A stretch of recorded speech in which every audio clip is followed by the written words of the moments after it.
next inductee holds a unique place in Canadian cycling history as the only Canadian cyclist to have ever won an Olympic gold medal.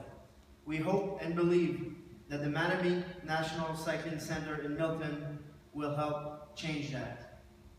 Notre prochain membre intronisé occupe une place unique dans l'histoire du cyclisme canadien comme étant la seule cycliste canadienne à avoir remporté une médaille d'or olympique. Nous espérons et nous croyons fortement que le Centre national de cyclisme Mattamy, ici même à Milton, aidera à changer cela. Please watch the screen. The Canadian Cycling Hall of Fame is pleased to welcome Lori-Ann Muenzer as an inductee for 2015 as Canada's only Olympic cycling gold medalist. Her national team career began in 1994 and continued to 2006, during which she amassed podium finishes worldwide and at home. Lori-Ann has won 6 World Championship medals in match sprints, flying and standing events. In 2002, at the Commonwealth Games, she won silver and bronze medals, and also set the flying 200-meter record. At the Pan Am Games, she was keirin and match sprint champion. Her World Championship medals include a silver in the sprint in 2000.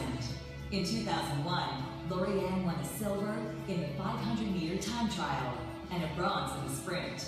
She also won a bronze in the sprint at the 2004 World Championships.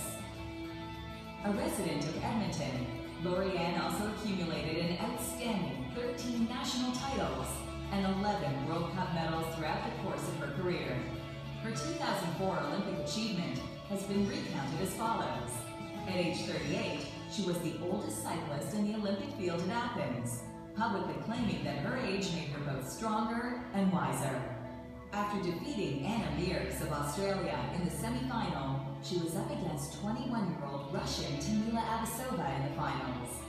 In the first of the best-of-3 races, Lori-Ann overtook Abasova late in the race, and in the second race, at a speed of just over 59 kilometers an hour, beat her a second time at the line for the gold medal. She was named the 2004 Canadian Press and Broadcast News' Female Athlete of the Year.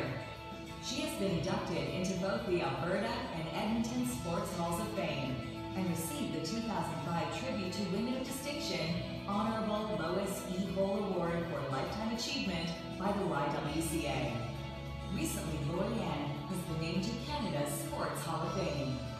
Lori-Ann Muenzer, you are now an honored member of the Canadian Cycling Hall of Fame.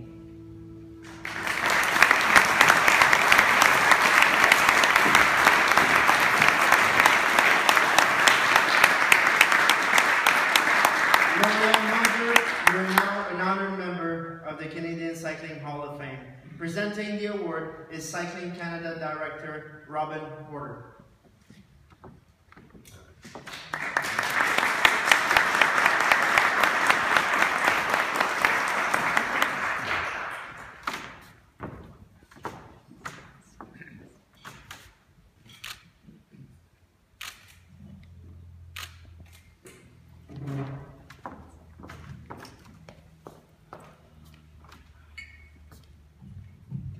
Back at the Olympics again.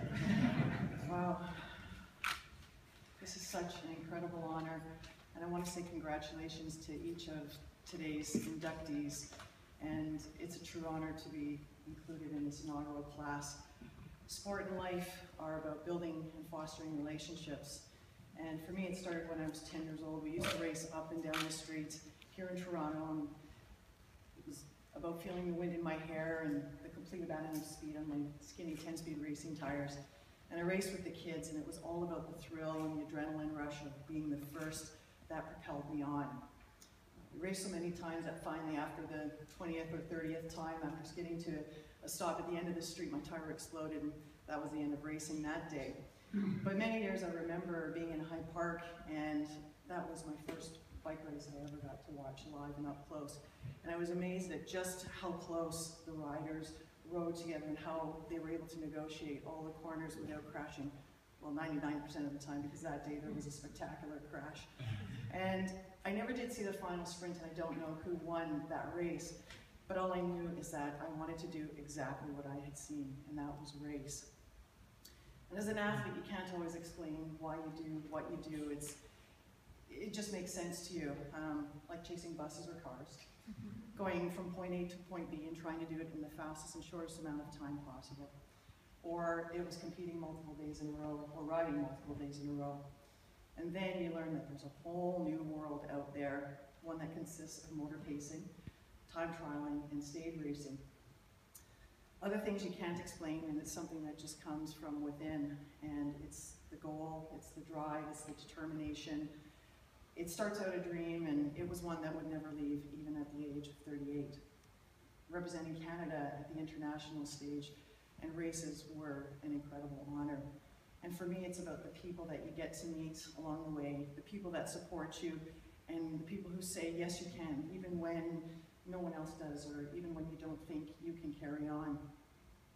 It's about exposure to new cultures, and it's all about traveling and meeting new people, and about forging those friendships.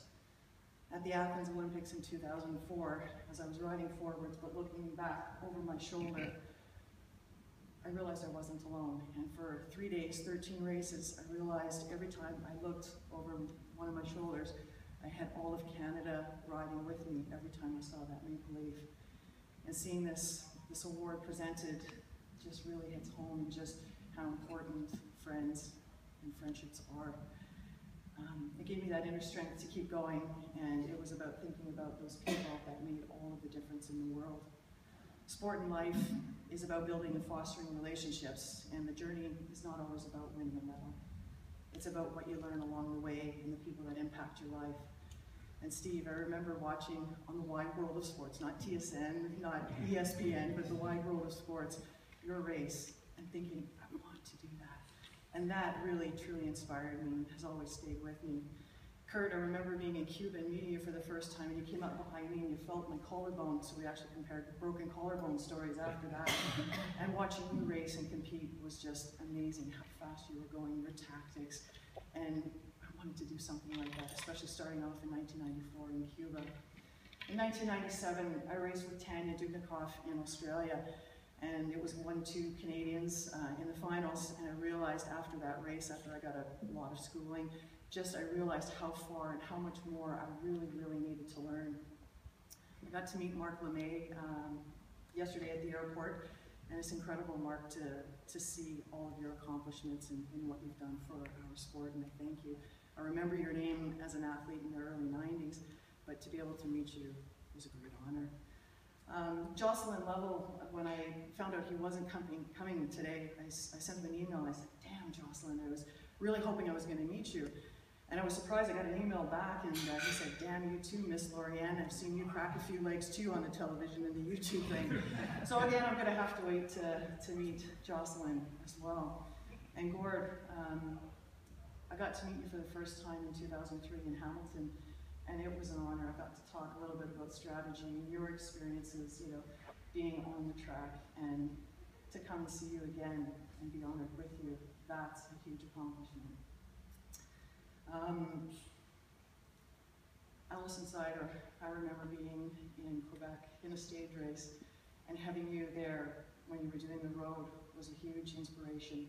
And somehow I managed to sneak through the sprint and win the sprint. But seeing you and following your career was huge, and thank you for everything that you've done to our sport. I want to thank everybody who believed in me and supported me when I said I wanted to win a gold medal. And thank you to Greg and Cycling Canada for all that you continue to do and the sponsors that you continue to bring in.